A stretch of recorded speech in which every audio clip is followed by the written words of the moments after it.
Hi, thank you for tuning into my video. What we're going to be doing is a four-wheel disc brake conversion on this 65 Chevelle of mine. We're also going to change the tie rods and the ball joints, sway bar links, and anything else we can find in there that needs to be replaced as we're doing this disc brake conversion, because we have to take all that stuff off to get rid of the drum. So we might as well put on new stuff. So I'm going to break this down into a couple different videos. One is taking the parts off, and then others putting the parts on so that you can break it up. Otherwise it'll be a pretty long video. Just taking the parts off is going to be 40-minute video. And you'll see on one side of the car, I already did the driver's side. We're going to start on the passenger side for you to see. I did the driver's side so I know how to do it, so I didn't stumble too much through doing the second one that we're going to put on the video here. But a couple words of warning. You're going to get directions with your disc brake conversion kit. Don't think that those show everything you're going to have to do. You're going to have to come across some things that you didn't expect. So just be ready for that. Things aren't going to work out. This is a 60-year-old car. Parts don't come off of it very easy. So make sure you research a lot of places. And my disclaimer is I'm just a do-it-yourselfer. I'm not a professional mechanic. So if you are in the same boat as I am, that's probably why you're watching this video, to figure out how to do these things. Just make sure that you're comfortable with what you're doing and you're safe, and the car is jacked up and supported correctly with jack stands, and you keep yourself safe. Give yourself enough time. Don't rush it. It's frustrating. You're going to probably injure yourself a couple times. I smashed a couple fingers. But it's a lot of fun. It's very rewarding once you know it's done and it's done right. But if you're not comfortable at all, please take it to a mechanic. Don't take my word for any of these things. But I'm going to show you a lot of things in detail, a lot of up close pictures, things that when I was watching YouTube videos to figure out how to do this stuff, were left out of some of the videos. So I had to watch like 10 videos just to maybe try to get a glimpse of what others were missing, or a lot of it was the back of somebody's head. So I'm not trying to discredit any of those other YouTubers. It's a very difficult thing to do, to make these videos and to actually do the work at the same time. So some videos out there are very professional. I'm a do-it-yourselfer, and I hope that what you can see is what you need to see to get this job done. So we'll get going with it. Thank you. Okay, we're going to start the disc brake conversion on the 65 Chevelle. We're going to try to take this whole spindle off with the drum and everything. We'll see how that works out. That will save a lot of time.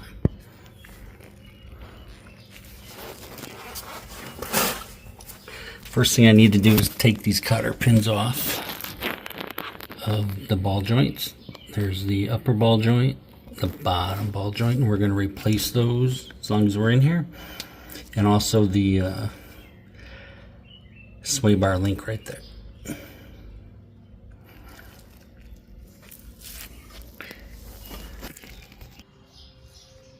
Okay, first I bent the cotter pin straight. Now I'm going to try to pull it out.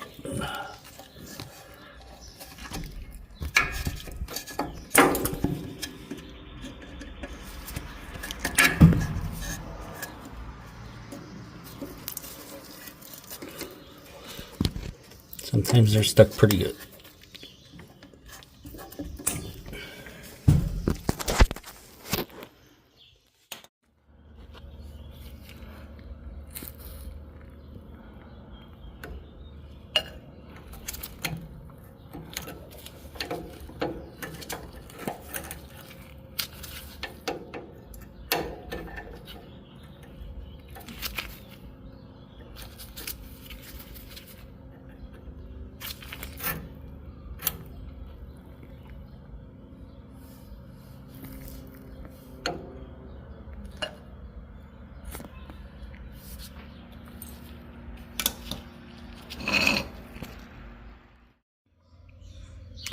Okay, so we've got the cotter pins out of the steering arm from the tie rod end, and also from the upper ball joint and the lower ball joint.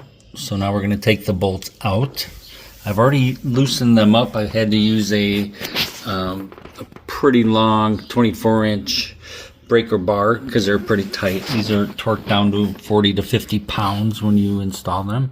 Plus they're rusty and old and 60 years old. So now we can just remove the bolt after you've broken it loose. And you can also use penetrating oil, WD-40 or PB Blast or something like that. Here you can see the hole for the cotter pin, where the cotter pin goes, and it goes on these nuts, which are called castle nuts. And the castle nuts are called castle nuts for obvious reasons. They look like a castle. And the cotter pin fits through the hole, and then if you can see that, and then sits here so the bolt cannot come undone. It would be pretty bad if this came off while you're driving. Okay, so now I'm gonna break loose the steering arm from the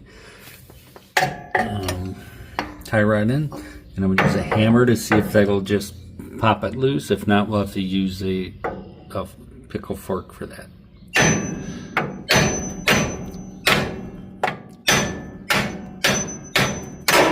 And there it goes. So very nice. So that came out pretty easily. I'll just push it off to the side. We'll be replacing the tie rod ends probably in a different video later on as we're putting this all back together. So here you can see the steering knuckle, or the steering arm as it's called, that attaches to the back of the plate. And the instructions for this kit actually say you could reuse it, but I couldn't get the other one off the other side when I did that one, so I bought new ones, and this is what that looks like. So brand new ones, so it'll look nice. Okay, our next step is to remove the flex line, which is attached to the back of the old drum brake. It goes up to this bracket. So it has this retaining clip. We're going to pull that out, and then we're going to remove the line here, and then this will come right off, and we'll leave the bracket there for now. This bolt, you can always take it off there if you needed to, but we're going to leave it there for now.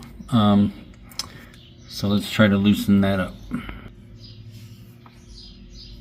So I'll use the back of a hammer like this. I've already actually pulled it out, but I'm going to show you how I did that, and just put this here like this, and it popped right out. Next I'm going to get a wrench, and we're going to take this off here. And again, don't be afraid to use penetrating oil if things don't seem to be coming loose for you. Okay, so I'm going to use a 5/8 wrench to hold the bottom, and a 3/8 wrench to unscrew the top.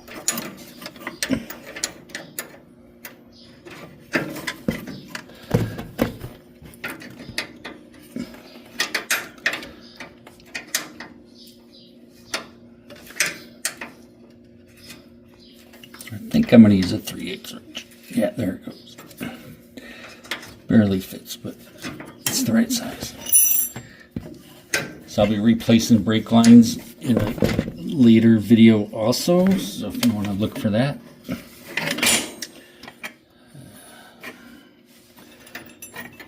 thought I was loose enough, but I guess I need to loosen a little more.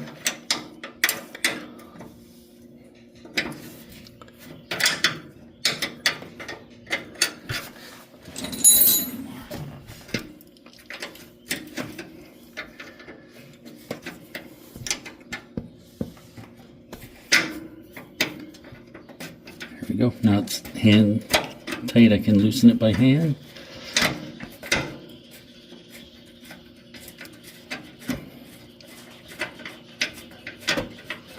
And there it goes.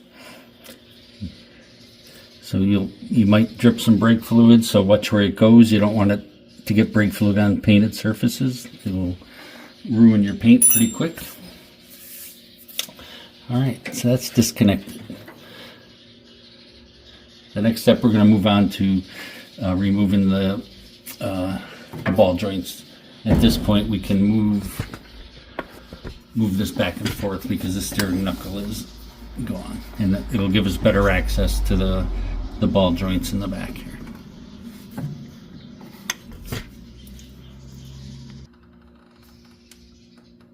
Okay, so now we're going to remove the bolt from the lower ball joint. I'm going to use the breaker bar to start that because it's on there pretty tight.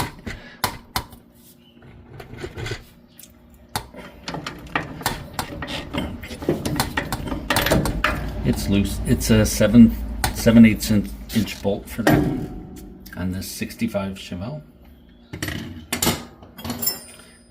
I might just use a regular wrench at this point.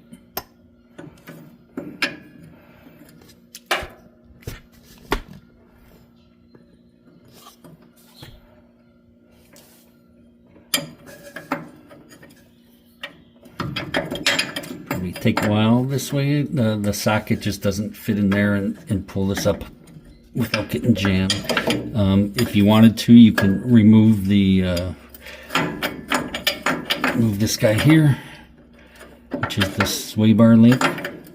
We're gonna replace that later anyway, but I want to leave it on for safety for a little bit more protection from that spring. We're not going to remove the spring,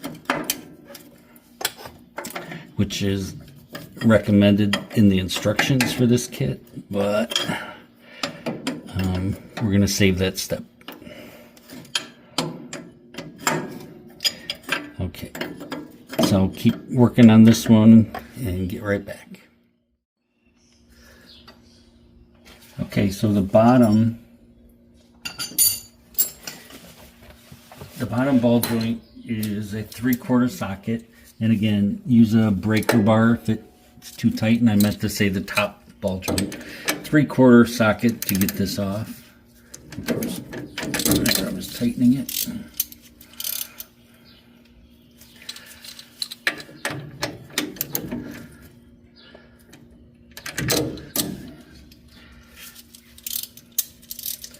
There we go.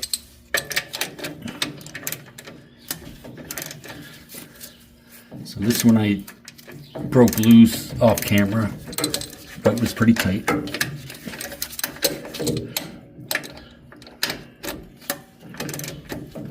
But use your breaker bar. That will be the easiest way to do that.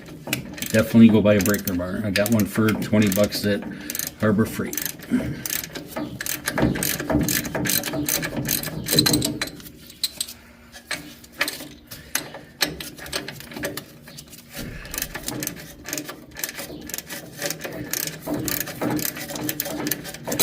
Okay, so the castle nut is off on the top. I've already unscrewed the bottom most of the way. I'll take that off right here. Oops, lost that. Okay. Okay, so the top and the bottom ball joint castle nuts are both off. And I suggest get new ones, and if you're replacing the ball joints, they usually come with brand new castle nuts and cotter pins. Don't ever reuse the cotter pin. They break pretty easy. So now we're going to try to break these loose using a pickle fork and a hammer and all kinds of other good stuff. So stay tuned. Okay, so this is a pickle fork. Also a ball joint fork, you could call it. So you want to put that underneath the ball joint like that, and then pound it with your hammer. See. And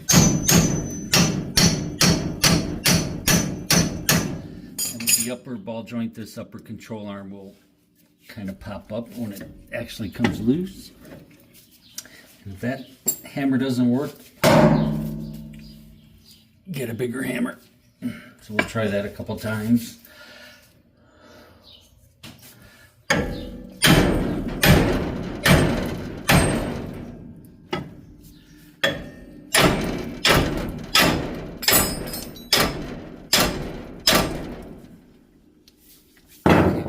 working on that and come back in a little bit.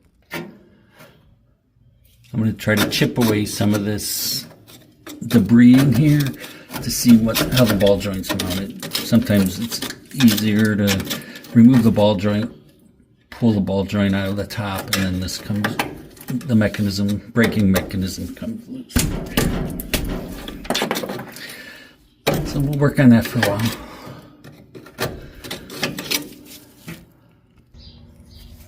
Okay, we're gonna go ahead and remove the sway bar link, and that'll help loosen up the bottom control arm a little bit. So 9/16 socket, deep socket for the bottom. It's a longer bolt.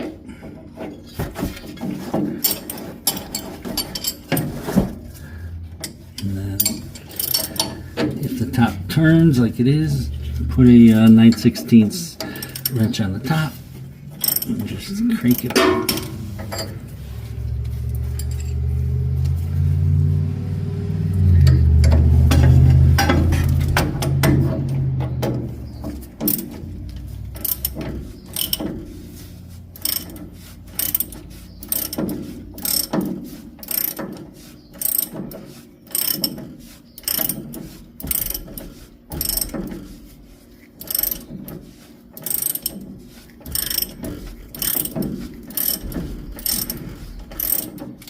Very long bolt. We'll come back to that.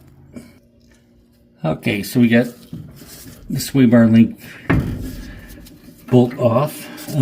That just pulls right out like this, and it's got a bunch of bushings and washers and things. So we're going to replace these. This is pretty cheap. This is like 10 bucks. So you're going to want to replace that if you're taking it out. You can see even that one's even bent.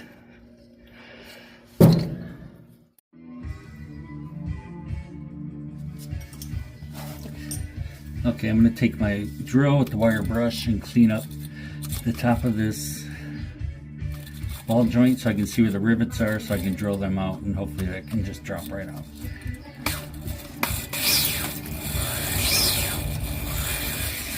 There's 4 rivets, so we'll try to unearth all of those.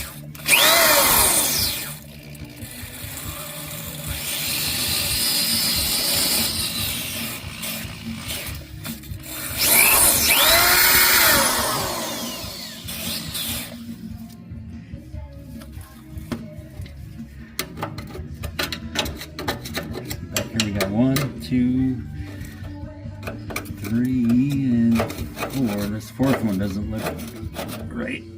It's not there.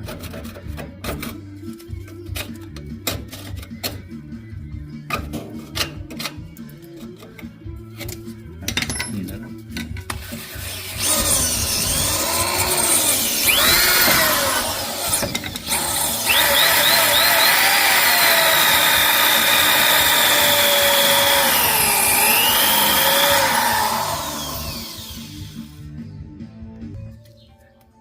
Okay, so now I'm going to start drilling out the rivets. I found them all.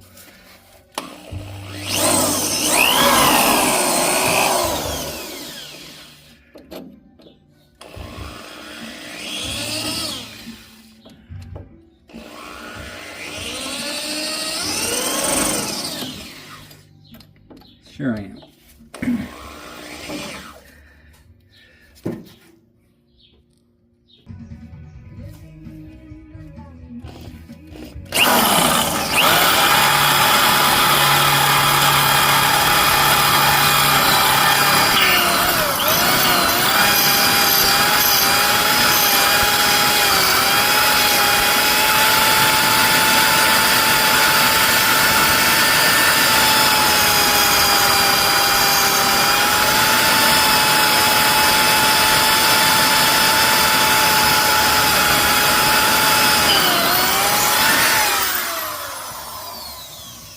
Wait, that's 2 out of the 4.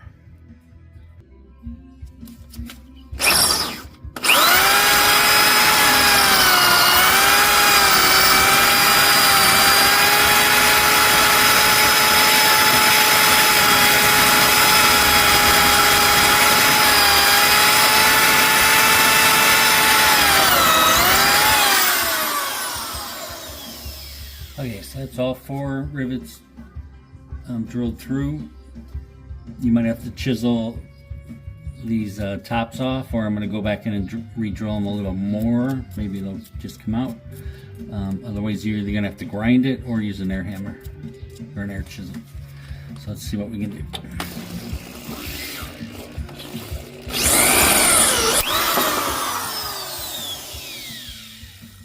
Or just break your drill bit and go back to the drawing board. Okay, so I've drilled through all the rivets, and now I have to get these little nubby things off the top. Otherwise, the rivets won't fall through. So I'm going to grind them off with this here grinder. See how well that does.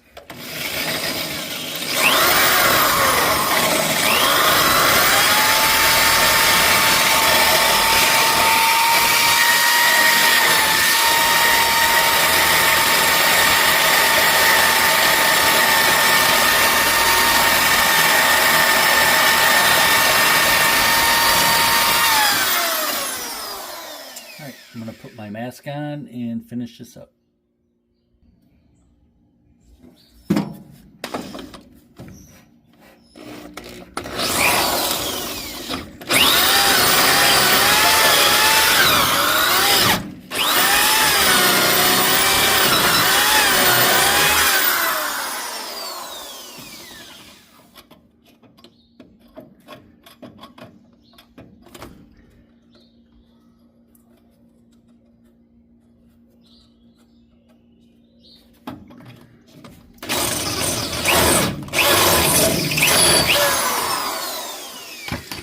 Okay, so they're all drilled out. Looks like all the rivets fell out and other bits and pieces of the rivets. So they're all out. Now it's just a matter of loosening things up. Okay, so what I'm going to do is take my reciprocating saw and cut the ball joint off. I'm having a real hard time separating it. So we're just going to try to cut it off, see what happens here. Can't go too far, can't hit that spring. Don't want to damage the control arm. Let me see what happens. Let me make sure this is nice and tight. Alright, I'm going to start cutting. Can't hurt anything if I cut this. So here we go.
Right there, just about through. Just need a rest. Alright, so let's try some more.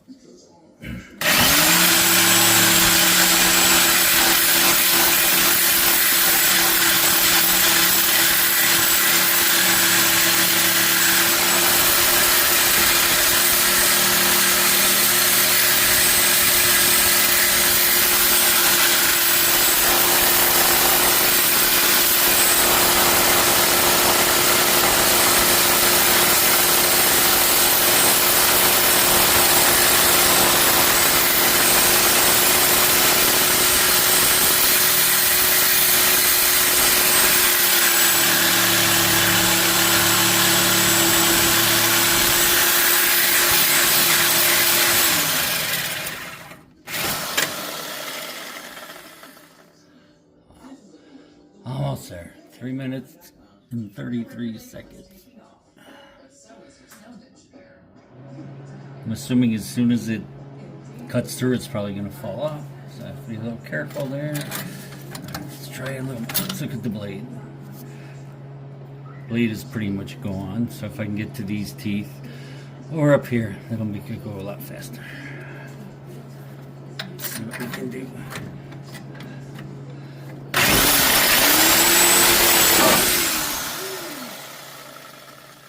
And there it goes. Always what I love doing with the sharp blade.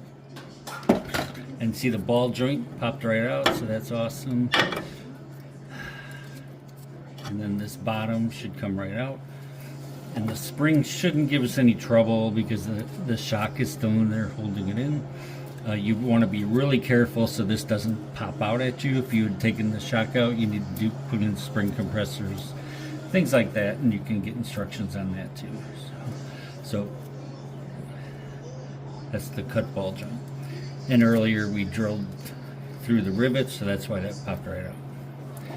Alright, let me see if I can pull this off of here. No, I'm going to have to try to separate that bottom one too. Hopefully I don't have to cut it. Right. Okay, I'm going to cut off this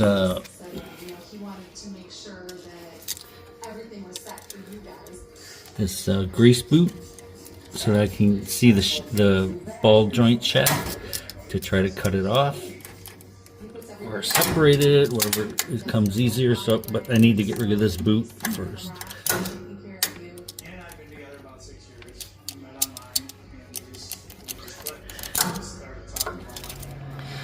Okay, so this boot, so you know there's a metal ring that goes around the bottom of it to help it seal and sit correctly. So I use these wire cutters to cut through it. Now I'm just gonna pull it out with some channel locks, and that'll be that, I hope. There we go. It's out. So now we can see if we're able to cut this or not. Yeah, so we'll be able to get something in here to cut it. If I can't get this separated, I did spray it with some PB Blaster. That stuff there, that penetrating oil, it's really good stuff. But I let it sit for 2 days, 3 days, and it hasn't come loose too easy. So I'm going to do a little pounding before I cut. I prefer to do it that way.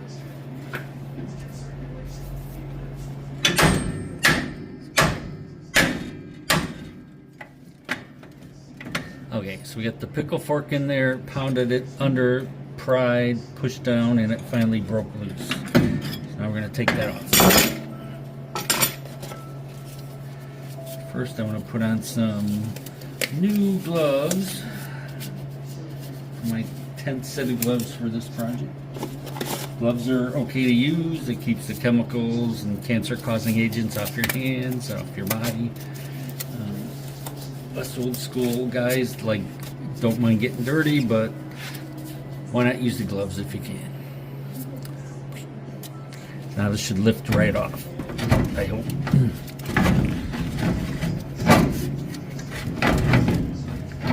And there it is. Woohoo! We did it. After 6 days of trying to figure that out. Now we have to get the ball joint out.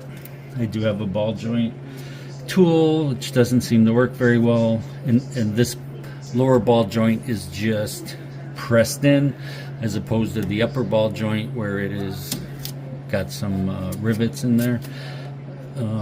So I'm gonna hit it a couple times. Maybe it'll just pop right out.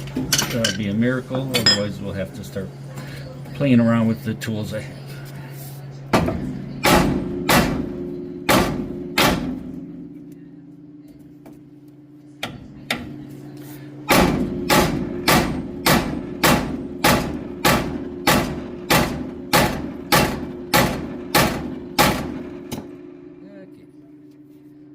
The biggest hammer I have, so we'll come back. Let me get some tools out. Okay, so this bottom ball joint is pushed in. It's not, like I said, it's not bolted in or riveted in. So I'm going to put a little PB blaster in here to help loosen up the grime and the rust or whatever is holding it in. And then we're just going to hit it with a hammer. Hopefully it pops out. Sometimes they come out easy, sometimes they come out hard. I'm just going to start with the big hammer, and hopefully a couple or one or two hits pops right out. Perfect. All right, so we'll clean that up, and then we'll start the install. Exciting stuff. So you know, this upper control arm just pushes out of the way like so, and we're also going to replace this control arm bumper underneath here. Okay, so now I'm going to take my wire brush on the drill and scrub off a lot of this rust and grime before we start assembling. And then I'm going to clean up my tools and clean up the area so that as I start assembling the new parts, everything's nice and clean. I have a clean work area starting.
So something up here is not coming off. Oh, just some ground in grease, dried up old grease. So let's get that out of there.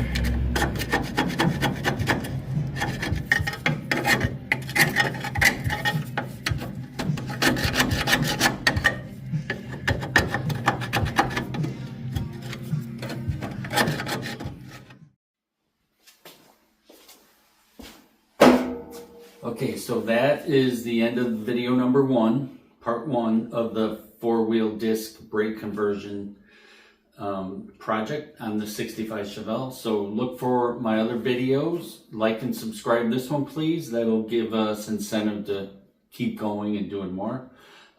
We also do a power brake conversion, and also we're converting the single cylinder, master cylinder, to a double.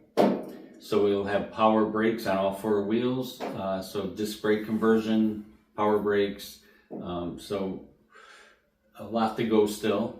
And so please look for my video number 2. Like and subscribe, please.